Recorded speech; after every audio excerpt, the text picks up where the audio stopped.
राजनीति की दीवारों से ऊपर उठ करके, क्योंकि किसी ने ठीक कहा है, लोगों की पार्टियां हो सकती हैं पर पार्टियों की सरकारें नहीं होती। अगर पार्टियों की सरकारें हो गई, प्रदेश के हिंदू लोगों की तरफ से भी बधाई देना चाहता हूं। मैंने ये 97% इसलिए कहा है, इसका उल्लेख इसलिए कर रहा हूं जिसका जिक्र मैं थोड़े समय के बाद करूंगा। यानी कुल मिलाकर के नवरात्रों की बधाई, मुबारकबाद। पढ़ा मैंने पूरे इस किताब। यहां पर कह रहे हैं कि व्यवस्था परिवर्तन, यहां पर मुख्यमंत्री जी है नहीं। मुझे एक बात समझाइए कि व्यवस्था परिवर्तन क्या होता है। 1977 में से पहले आपातकाल हिंदुस्तान में लगा था। एक जेपी मूवमेंट शुरू हुआ था। उन्होंने समग्र क्रांति की बात की थी। उन्होंने कहा था कि जो नेता हैं वो जनता के प्रति जवाबदेही हों। नेता की छवि जो है, जो बोलता है वो करने वालों में हो। और उन्होंने कहा था कि शिक्षा सभी को मिले, स्वास्थ्य सुविधाएं सभी को मिले, परंतु ये काम बहुत कठिन है। ये आवाज ये हमारे लिए रखते हैं, ये बातें हमारे लिए रखते हैं। व्यवस्था परिवर्तन अगर करना है तो शुरुआत वहां से करनी पड़ेगी। और मैंने तो यह भी देखा है कि एक एमएलए चल रहा है तो पायलट की डिमांड कर रहा है। अगर पायलट की डिमांड कर रहे हो तो व्यवस्था परिवर्तन कहां हो रहा है? यह व्यवस्था परिवर्तन नहीं है। शुरुआत यहां से करिए।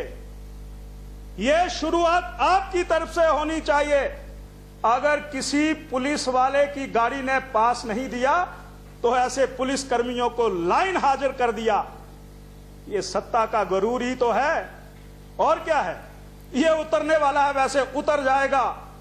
लोग इंतजार कर रहे हैं, इसलिए इनका जो ये व्यवस्था परिवर्तन है, मैं ये कहना चाहता हूं, ये बोलते कुछ और हैं, करते कुछ और हैं, उत्तर इनके पास है नहीं। ये मैं आपके माध्यम से यहां पर कह रहे हैं जी, ये जो बजट है ये संकल्प पत्र है। संकल्प यानी प्रतिज्ञा पत्र है। इनके लिए संकल्प और प्रतिज्ञा मुझे नहीं पता ये इसका अंतर जानते हैं कि नहीं जानते हैं, पर इतना जरूर कहना चाहता हूं, संकल्प शपथ को कहते हैं। शपथ लेना तो सरल है पर निभाना ही कठिन है। साधना का पथ कठिन है, साधना का पथ कठिन है। यह संकल्प जो यहां पर प्रस्तुत किया है, यह पॉलिसी डॉक्यूमेंट की बात कर रहे हैं। यह कोई पॉलिसी डॉक्यूमेंट नहीं है अध्यक्ष महोदय।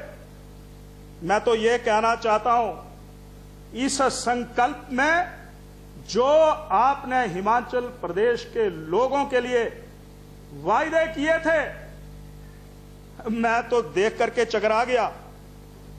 कह रहे हैं जी हमने सुखाश्रय योजना शुरू की, अच्छी बात है।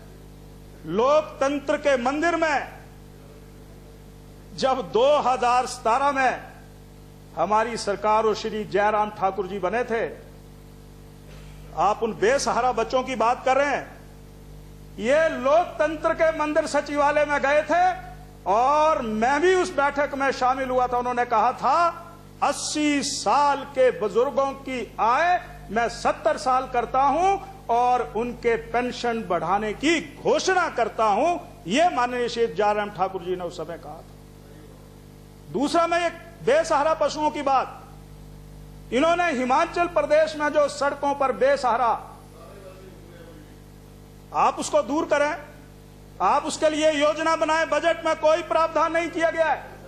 हिमाचल प्रदेश में मैं ये कह सकता हूं कि हिमाचल प्रदेश में अगर बेसहारा, आवारा नहीं कहूंगा, वो आवारा हमारे जैसे लोगों ने रात के अंधेरे में छोड़े हैं, पर उसको आश्रय देने का काम अगर किसी ने किया है तो वो भारतीय जनता पार्टी और श्री जयराम ठाकुर जी की सरकार ने किया है। बेजुबान पशु किसने चिंता की?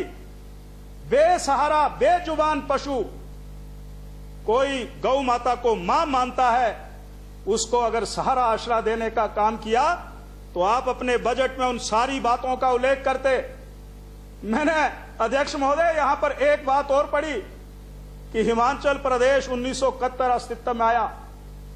हम उस समय की प्रधानमंत्री जी का धन्यवाद प्रकट करना चाहते हैं, डॉक्टर वाई.एस. परमार जी का आभार प्रकट करना चाहते हैं, पर बीच में जितने मुख्यमंत्री आए उसका किसी का जिक्र नहीं किया।